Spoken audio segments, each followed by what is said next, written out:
우리에게 주신 하나님 말씀은 민수기 22장 21절부터 24절의 말씀입니다.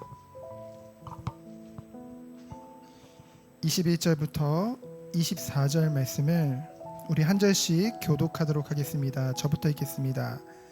발람이 아침에 일어나서 자기 나귀의 안장을 지우고 모압 고관들과 함께 가니 그가 감으로 말미암아 하나님이 진노하심으로 여호와의 사자가 그를 막으려고 길에 서니라. 발람은 자기 나귀를 탔고 그의 두 종은 그와 함께 있더니 나귀가 여호와의 사자가 칼을 빼어 손에 들고 길에 선 것을 보고 길에서 벗어나 밭으로 들어간지라. 발람이 나귀를 길로 돌이키려고 채찍질하니 여호와의 사자는 포도원 사이 좁은 길에 섰고 좌우에는 담이 있더라. 아멘. 오늘 이번 주 우리가 함께 나눌 말씀의 제목은 막으시는 것이 축복입니다. 제목이 공감이 되십니까? 인간은 의지라는 것이 있어서 누군가가 막으면 싫어하거든요, 본능적으로. 그렇죠? 근데 우리의 주관자요, 우리의 모든 것 대신은 하나님이 막으신다고 하신다면은 우리보다 나를 더 잘하시고 앞으로의 일들을 미리 보고 계시는 하나님이시기 때문에 그것이 축복이겠죠. 그것이 은혜겠죠. 우리에게 이번 한 주간 이 고백이 나의 고백 되어지게 축원드립니다. 가데스바네아 반역 사건 이후에 출애굽 1세대들이 다 광야에서 죽기까지 이제 방황하던 이스라엘이었죠. 근데 이 방황의 시간이 끝나고 이제는 광야에서 태어난 제2세대들을 중심으로 해서 새로운 정복의 행군이 시작되어집니다. 그래서 우리가 지난 두 주간 살펴본 것과 같이 일단 요단강 동편 지역을 다 점령했죠. 그리고 약속의 땅의 주 무대인 이제 요단의 서편 땅을 정복하기 위해서요. 이제 이스라엘 백성들이 모인 거예요. 그래서 요단강을 건너기 가장 좋은 지점인 여리고 맞은편 이 모압 평지에 진을 치게 되어진 것이죠. 그래서 앞으로 말씀해 보면은 여기서 이제 오랜 시간 수개월간 머무르게 되어집니다. 그 사이에 제2차 인구조사도 하고요. 그리고 이제 아론에 이어서 이제 모세도 이제 여기서 죽게 되어지고요. 이제는 새 지도자인 여호수아의 이제 임명 등의 그런 중요한 사건들이 이 모압 평지에서 이제 일어나게 되어집니다. 하나님의 특별하심, 도우심과 보호하심 가운데 이스라엘이 애굽에서 나와서 광야를 지나서 지금까지 승리케 하시는 것을 이제 모압의 왕인 발락이 소문을 듣고 알게 되었겠죠. 그러니까 뭡니까? 굉장히 두려워하는 거예요. 근데 사실 신명기 2장 9절에 보면은 하나님께서 이 모압 땅을 주시지 않았거든요. 이스라엘 백성에게 허락하지 않았어요. 사실은 그 모압 왕이 놀랄 필요가 없는데요. 근데 그런 걸 알 턱이 있습니까? 그러니까 어떻게 합니까? 이제 그 주술사요, 곧 신접한 자죠. 귀신 들린 자죠. 곧 우상에 의지해서라도 그를 불러서 누굽니까? 발람이죠. 발람을 불러서 이제 이를 막아보려고 합니다. 이 전쟁을요. 막는 정도가 아니라 이제 전쟁에서 승리하고자 하죠. 흔한 불신자들의 모습이죠. 우리나라에도 얼마나 많은 무속 문화들이 있습니까? 그렇죠? 근데 그 무속 문화의 특징은 뭐예요? 이제 결국은 귀신의 힘을, 우상의 힘을 빌려서 내 뜻을 이루고자 하는 거죠. 그래서 이 근동 지역에 이 메소포타미아의 아주 유명한 주술사인 발람을 통해 이스라엘을 저주함으로 해서 이 전쟁에서 승리하려고 합니다. 그 장면이고 그 내용이죠. 근데 성도님들 중에 이제 민수기 22장 할 차례니까 민수기 22장을 미리 읽어보신 분들이 계신 줄 믿습니다. 안 계시나요? 여러분들 이 본문을 미리 읽어보신 분들은 약간 헷갈리는 부분이 있을 수 있어요. 두 가지 정도가 좀 혼란이 올 수도 있는데요. 혼동이 될 수 있는데요. 뭐냐면요. 첫 번째, 발람은 하나님의 종인가? 아니라면 어찌 9절에 보니까 하나님이 발람에게 임하여서 말씀하셨느냐? 첫 번째입니다. 약간 헷갈리는 부분. 두 번째는 뭐냐면은 하나님은 죄송합니다. 저는 절대 이거에 공감 못하지만 하나님은 언행불이치하신 하나님입니다. 절대 그럴 수 없죠. 근데 20절에 보니까 하나님이 발람 보고 일어나서 함께 가라고 해놓고 발람이 그 말 듣고 가니까 어떻게 하세요? 진노하세요. 22절에 보니까. 그래서 그를 죽이려고 하십니다. 하나님은 변덕이 심하신 하나님인가요? 아니죠. 그럴 수 없죠. 왜냐하면 하나님은 영원하신 분이요, 불변하신 분이요, 약속하신 것을 반드시 지키시는 신실하신 하나님이시잖아요. 그런데 왜 이렇게 행하셨을까요? 오늘 말씀을 들으시면서 깨닫는 은혜가 있으시길 축원드립니다. 첫 번째로 거부하는 듯 하나라고 했죠. 1절로 14절입니다. 발람을 얘기하는 거예요. 먼저 결론적으로 말씀드리면은 1번의 정답입니다. 발람은 신실한 하나님의 종이 아닙니다. 이 배경을 이해하셔야 되는데요. 그가 거주한 메소포타미아 지역은 다신론을 숭배하는 지역입니다. 발람 역시 마찬가지였다는 거죠. 그래서 이제 모압 왕 발락이 자신들의 장로들과 그리고 7절에 보면 복채라고 했어요. 복채 뭔지 알죠? 복을 빌어주는 대신 돈 주는 거잖아요. 무당이죠, 한마디로. 복채를 주면서 이스라엘을 저주해달라는 그 요청을 들었을 때요. 8절에 보니까 뭐라고 했어요? 여호와께서 내게 이르시는 대로 너희에게 대답하리라. 이 말 때문에 사람들이 이제 하나님의 종인가? 라는 이제 착각을 하게 되어지는데요. 아니라는 거죠. 이렇게 이해하시면 됩니다. 이 근동 지역에서 가장 유명한 주술가였어요. 복술가였어요. 한마디로 유명하다는 건 뭡니까? 지금식으로 말하면 아주 신통하다는 거죠. 뭐 이런 말 하잖아요. 뭐 영빨이 좋다, 뭐 기도빨이 좋다. 한마디로 그런 것이 세다는 거죠. 한마디로 나쁜 하나님과 반대되긴 하지만 어쨌든 영적인 전문가입니다. 그러면서 다신론자라는 거죠. 그렇기 때문에 그 모압의 발락이 이스라엘을 저주해달라고 하니 그들의 신인 여호와에게 접신해 보겠다는 거예요. 자신이. 그렇죠? 많은 신들을 다.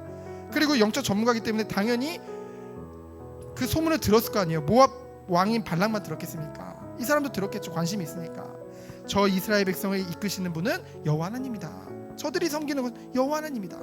그래서 그렇게 얘기를 한 거예요. 근데 9절에 하나님께서 발람에게 임하여 말씀하신 거예요.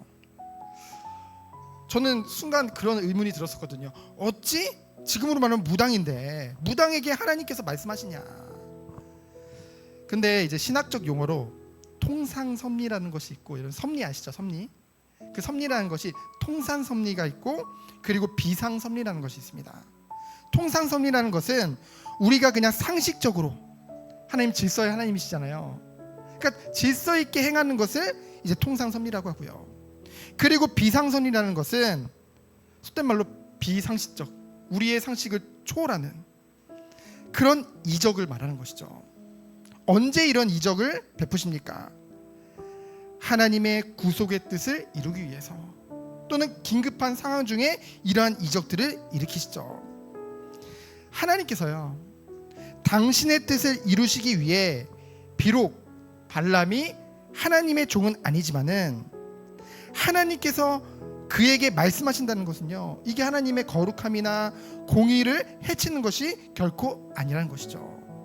그 또한 누구요? 발람 또한 하나님의 주권 아래에 있다는 거예요. 그러니 하나님께서 언제든지, 그렇잖아요, 누구든지 하나님은 저 돌들을 명해서 말하게 하실 수 있는 분이 하나님이십니다. 우리가 뒤에 장에 보면은 이제 이따가 살펴보겠지만 나귀의 입을 여사 말하게 하시는 분이 하나님이시니까요. 그러면은 귀신신 그 무당의 입을 통해서 말할 수 없느냐? 그렇게 우리가 생각할 수 없다는 거죠. 모든 것이 하나님의 주권과 통치 아래 있기 때문에. 그래서 하나님께서는 무엇을 통해서라도 주의를 이루시는 분이라는 거죠. 그래서 10절에 보니까 이제 하나님이 뭐라고 말씀하십니까? 10절에 보면은 발람이 하나님께 아뢰되, 발람이 말하죠. 왕 십볼의 아들 발락이 내게 보낸 자들이니이다 이르기를 하면서요, 보라 애굽에서 나온 민족이 지면에 덮었으니, 이거 쭉 얘기하고요. 10절이 아니라 이제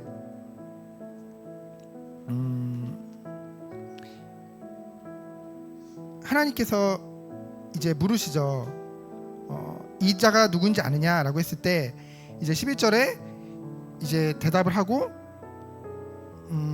제가 잘못 기록했나 봐요. 어쨌든 하나님께서 이제 이스라엘 백성을 저주하지 말라고 분명한 뜻을 이제 전달하십니다. 12절에 보면은 뭐라고 말씀하십니까? 너는 그들과 함께 가지도 말고요. 누굴 말합니까? 고관들을 얘기하죠. 그 장로들을 얘기하죠. 그 백성을 저주하지도 말라. 그러면서 그 이유까지 말씀해 주십니다. 뭐예요? 그들은 복을 받은 자들이기 때문에. 그렇죠? 한마디로 하나님의 백성이기 때문에. 그 하나님의 분명한 뜻을 이제 전달하시죠. 근데 13절로 14절에 보면은 이 말을 듣고 발람이 발락의 귀족들에게 이제 거절하는 것이 보입니다. 거부하는 듯 보이죠. 하지만요, 우리가 무엇을 알 수 있냐면요, 이것이 진짜 하나님을 경외해서가 아니라 그저 자신의 탐욕을 채우기 위한 잠시 임기응변의 그런 수단에 불과했다는 것을 우리는 뒷절을 통해서 알 수 있습니다. 여러분, 무당들이 정말 자신이 섬기는 자기들이 이렇게 모시는 신들이 다 있잖아요. 말로 하면은 그들을 두려워할까요? 두려워할 수도 있죠. 근데 그 두려움이라는 것이 우리가 하나님을 경외하는 것과는 다르다는 거죠. 두려움은요, 그 순간 잠시일 뿐이지만은 경외라는 것은 무엇입니까? 영원하다는 것이죠. 그리고 두려움은 우리가 해를 입을까봐 복종하는 거지만은 경외는 뭡니까? 우리가 사랑하기 때문에 순종하는 거죠. 복종하는 거죠. 그것이 다른 것입니다. 무당들이 정말로 순종하고 복종합니까? 말로는 신의 뜻이 아니지, 야 그건 신의 뜻이 아니야 라고 하지만 뭐라고 얘기를 해요? 하지만 네가 지극정성으로 굿에 이제 네가 이렇게 구판을 벌리면, 또는 뭔가 이 부적을 쓰면은 이것을 바꿀 수 있어. 결국 신의 뜻에 따르는 것이 아니라 자기가 굿하고 기도해서 신을 달래서 뜻을 돌이키도록 한다는 거죠. 그것이 바로 뭡니까? 우상 숭배자들의 수준이라는 거죠. 그러나 우리는 무엇을 놓고 기도합니까? 하나님의 성품을 의지해서 하나님이 어떤 분이신지를, 그것을 순종함으로 나가는 것이죠.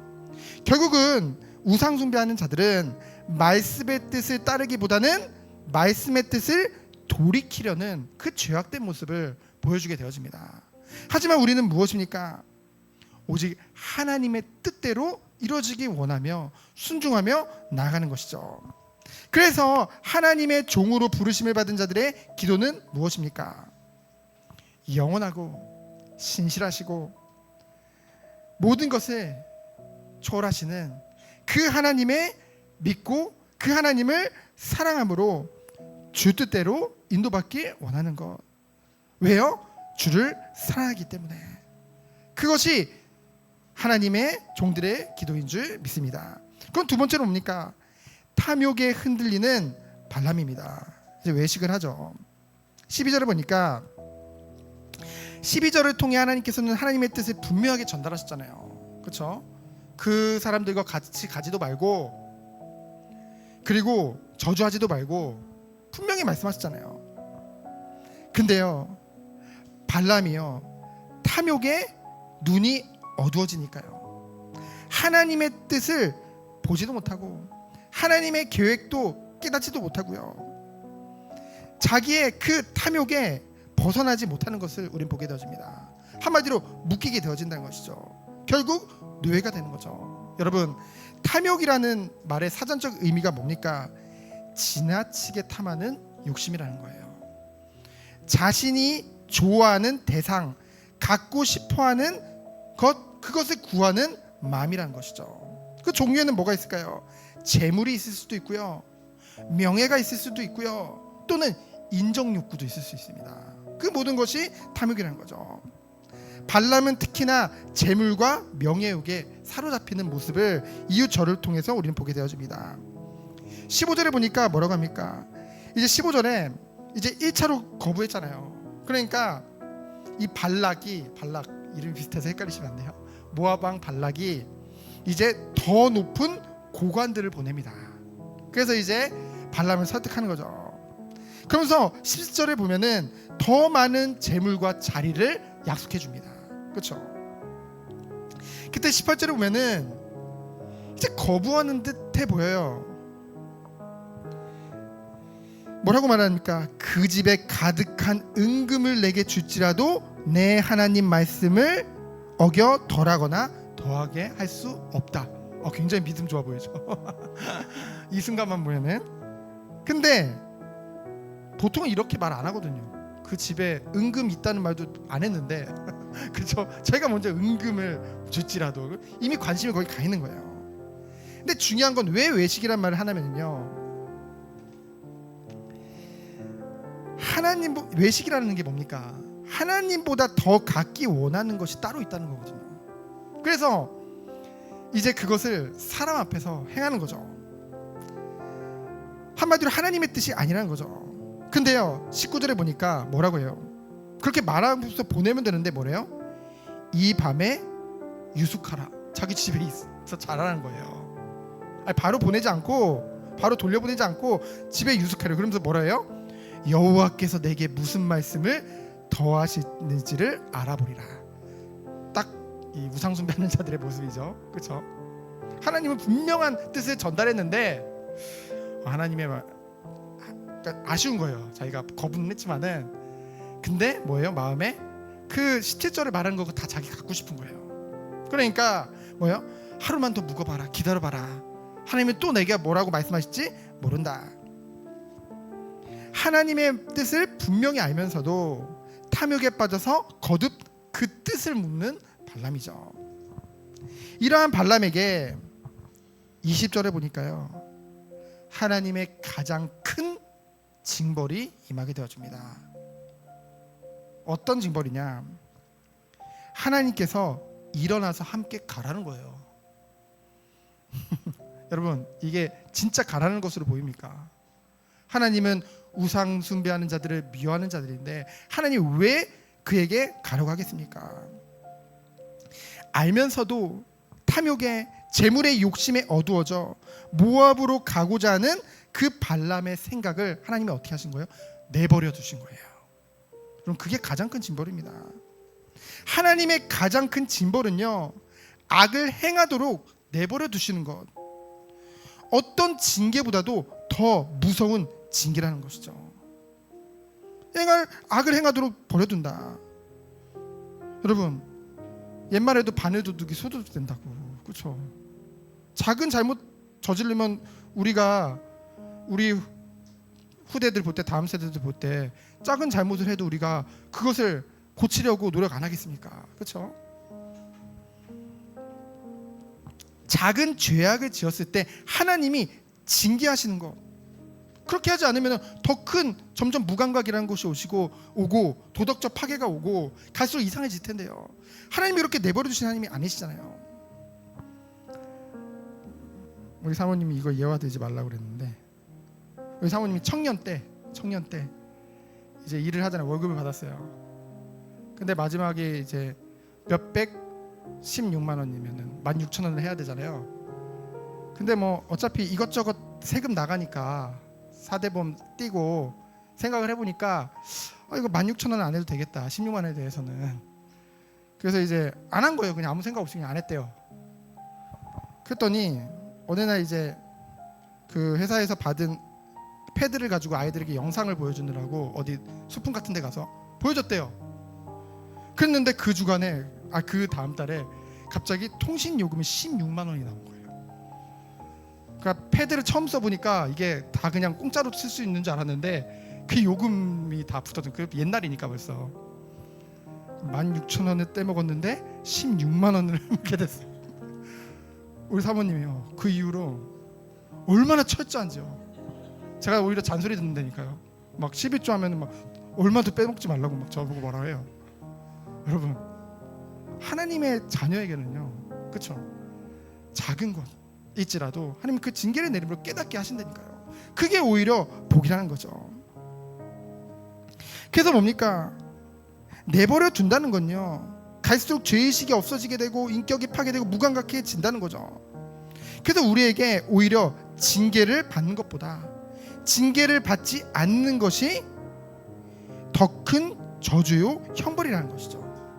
그래서 로마서 1장 24절 25절에 보면은 그러므로 하나님께서 그들을 마음의 정욕대로 더러움에 내버려 두사라고 했죠.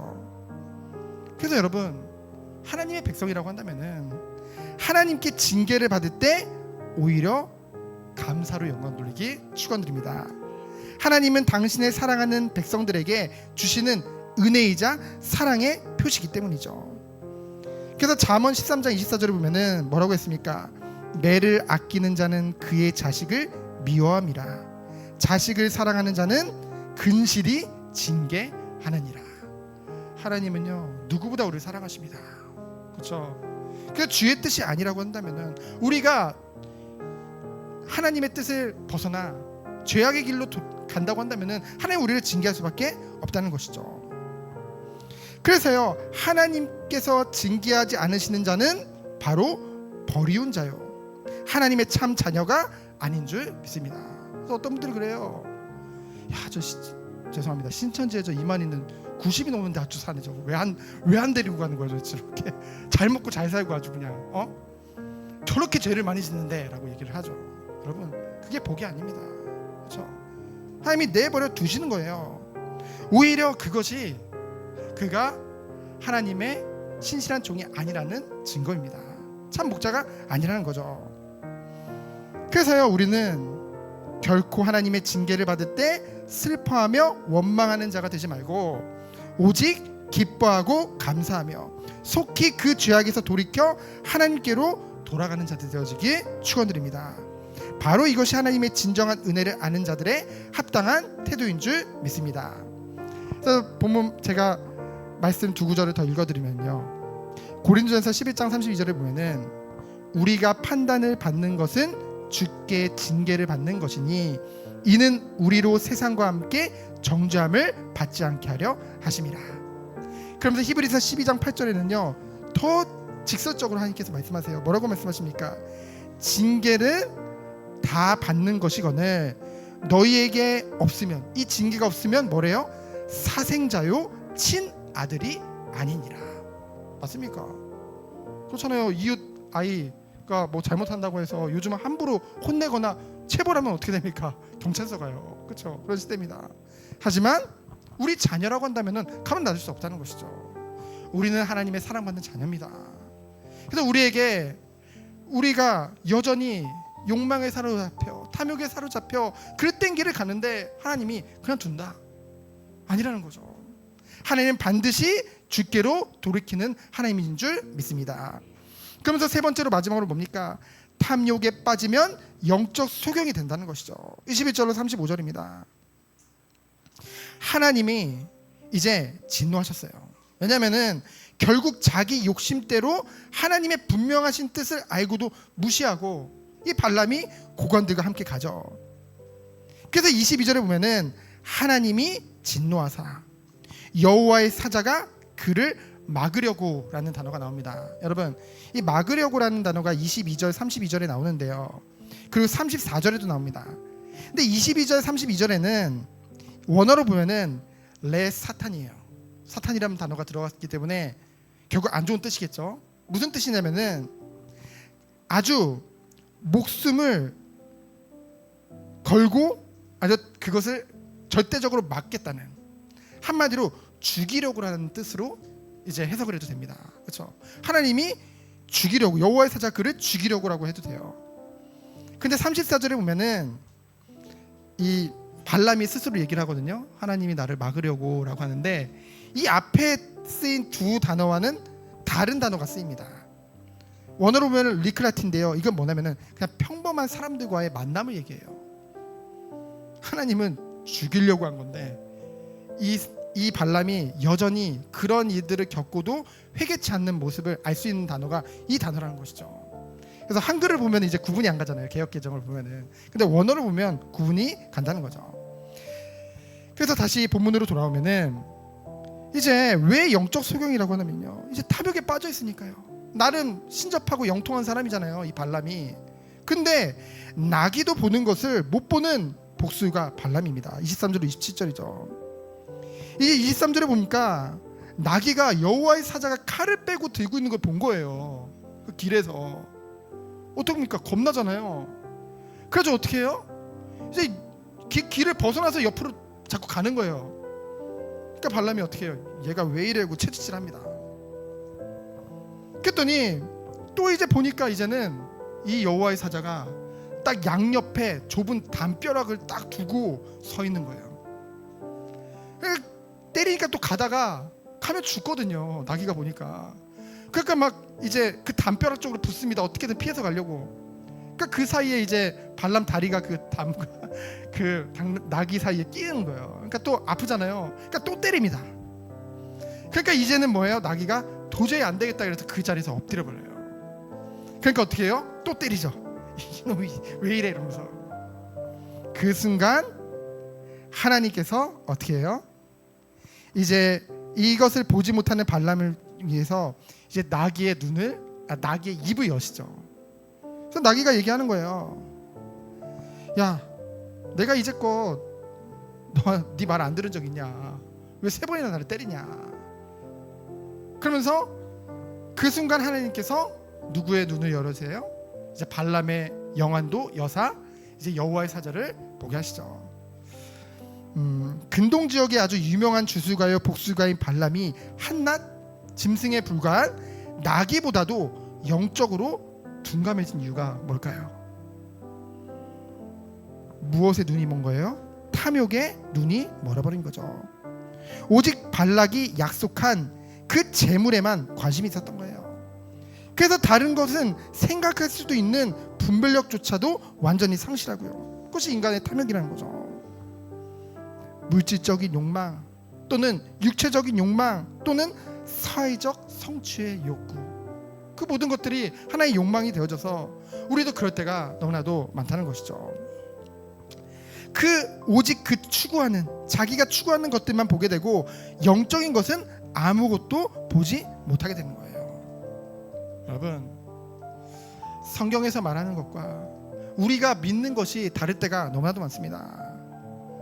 하나님께서 언제 네가 성공해야만, 네가 높은 자리에 올라가야만, 네가 저기 서밋에 서야만 네가 이 복음을 전할 수 있어. 어디 성경이 그렇게 나옵니까? 그런 적 없거든요. 심령이 가난한 자는 복이 있나니 의에 줄이고 목마른 자는 복이 있나니. 그러면서 뭐라고 합니까? 자기를 부인하고 자기 십자가를 지고 주님을 따르라고 했죠. 그리고 이 복음을 위해 낮은 자로, 그렇죠? 겸손히 말씀 따라서 인도받을 것을 말씀하셨습니다. 한마디로 성경에서는 세상의 것들을 바라보는 것이 아니라 오직 하나님만을 바라보며 육신의 소욕을 쫓아가는 것이 아니라 윗것을 바라보며 영원한 것을 바라보며 나가는 것을 말씀하셨거든요. 그러한 자들이 천국을 보고 그러한 자들이 하나님의 뜻을 이룬다 말씀하셨는데요. 여러분, 성경에 얼마나 이런 탐욕에 사로잡힌 자들이 나옵니까? 그 첫 왕이 사울도요, 아말렉의 좋은 우양만 바라봤어요.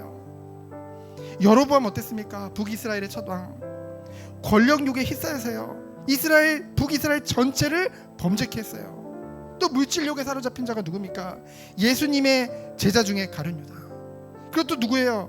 디모데후서 4장 10절에 보면은 바울이 이 데마에 대해서 뭐라고 했습니까? 세상을 사랑하여 나를 떠난 데마라고 했습니다. 세상을 사랑하여 나를 버리고 데살로니가로 간 데마. 모두 탐욕으로 인해서 영적인 것을 보지 못한 영적 소경들이라는 거죠. 그로 인해서 하나님의 뜻에서 벗어난 것입니다. 그 길에서 벗어난 거예요. 우리가 정말로 위의 것을 바라볼 때 땅의 것에 마음을 빼앗기지 않는 줄 믿습니다. 아니, 그걸 원하세요.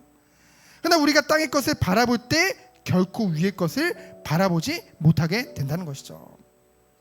그래서 우리는 위의 것을 바라보고 땅의 것을 생각하지 아니하므로 하나님께서 우리에게 허락하신 축복을 놓치지 않는 우리 성도님 되어지기 축원드립니다. 그래서 마지막으로 28절 35절에 보면은 이제 나귀가 말을 했죠. 이제 영안이 열렸죠. 그래서 이제 발람의 눈을 밝히사 보게 하시니까요, 하나님 은혜죠. 어떻게 해요? 돌이켜 떠나는 것 같아 보였어요. 하지만 악인의 특징은 무엇입니까? 그 이후에 발람이 여기서만 끝나는 것처럼 계속 이야기가 이어지거든요. 근데 발람은 결국은 탐욕에 이끌려서 죄악의 글에서 돌이키지 않고 결국은 그 많은 사람들이 죄악의 길에 빠지도록 그것에 쓰임받는, 이것도 쓰임받는다 그러면 좀 안 좋은데요. 그렇게 이제 말로를 이제 맞이하게 되어집니다. 그래서 결국은 발람이 탐욕에 빠져 영안이 다치자 자신의 생명을 구해준 나귀를 오히려 어떻게 했어요? 채찍과 지팡이로 때리는 것을 보면서 우린 무엇을 알 수 있나요? 탐욕에 치우치면은요, 영적 분별력을 잃어버리고 자기도 모르게 원치 않는 악을 행하게 되어진다는 것이죠. 그렇죠? 그래서요, 정말로 우리 기독교인들이잖아요. 주의 백성들이잖아요. 지금 세상에서 교회가 얼마나 속된 말로 이미지가 아주 추락되었죠. 그렇죠? 교회 다니는 사람, 믿는 사람에 대해서 굉장히 사람들이 미워하고 욕을 합니다. 물론 하나님이 주의 이름으로 너희들이 미움을 받으리라 라는 그 말씀의 성취일 수도 있겠지만은 한편으로는요, 우리가 그러한 삶을 못 보여주는 거예요. 그렇죠? 여러분, 이제 제가 이제 개척을 했잖아요. 개척을 해서 인도받다 보니까 이제 개척을 해본 사람과 안 해본 사람들의 말하는 게 다릅니다. 우선 이제 부교육자로 아직 있는 분들은 그래도 정은규 목사님은 가족들이 이렇게 같이 하니까 저렇게 개척을 했지라는 말을 합니다. 근데 개척을 해서 실제로 목회하시는 분들은 저보고 뭐라고 하냐면은 제일 힘든 게, 목회를 해보니까, 개척을 해보니까 제일 힘든 게 가족이 자기 교회에 오는 거래요. 이상하죠, 여러분? 가족이면 가야 되는 거 아니야? 라고 생각하는데, 왜냐면은 그렇게 목회자가 가족에게 인정받기가 힘들대요. 왜냐면은 너무 가까이서 봤어. 어렸을 때부터 봤어. 네가 어떤 삶을 샀는지 알아요. 그렇죠? 그리고 또 반대로 저는 그럼 그러거든요. 아니야, 내가 너무 연약해가지고 도와주는 거야 라고 하면은 뭐라고 하냐면은 보통은 아까 말했듯이 인정받아서, 또는 두 번째로는 뭐냐면은 한편으로는 자기 좀 잘 믿는다고 이 그 다른 가족이 볼 때는 잘난 척하는 것 같이 보이는 거예요. 오히려. 그러니까 그래서 또 안 온다는 거예요. 그래서 결국은 개척하신 분들 보면은 의외로 가족들이 교회에 있는 경우도 있지만은 다 온 경우는 드뭅니다. 이건 제 의의를 드러내는 것이 아니라 무엇을 말씀드리냐면요, 정말로 하나님께서는 정말로 우리가 우리의 삶을 통해서 우리의 정말로 진실된 그 중심을 통해서 정말 주님만을 섬기고 주님께 영광 돌리기 원하거든요. 그럴 때 우리에게 오는 것은 무엇입니까? 우리 주변에 한 사람 한 사람이 살아나고 한 사람 한 사람이 회복되어지는 거예요. 하나님이 그것을 우리에게 인도하시고 보여주시라 믿습니다. 그래서 이제 그래서 결론은 뭐냐면요, 성도는 그 어떤 것으로도 탐욕에 빠져서는 안 됩니다. 한번 그것을 한 주간 점검해 보세요. 그래서 우리가 그것을 발견하게 된다면 뭐예요? 돌이켜 책망받지 않도록 그런 자가 되어지기 축원드립니다. 그래서 여러분들 이 사실을 알아야 돼요. 하나님은 설득의 대상이 아닙니다. 하나님 설득의 대상이 아니에요. 하나님은 우리가 온전히 복종해야 할 하나님인 줄 믿습니다. 그래서 내 뜻대로가 아니라 하나님 뜻대로 인도받기 원하고, 내 뜻대로가 아니라 주 뜻대로 하옵소서 순종함으로 나아가는 우리 모든 성도님들이 되어지기를 예수 그리스도 이름으로 축원드립니다. 시간 기도합니다. 하나님 감사합니다. 온전히 주님만을 섬기며 주님께만 영광 돌리는 우리 모든 성도님 되도록 주께서 축복하여 주옵소서. 살아계신 예수 그리스도 이름으로 기도합니다. 아멘.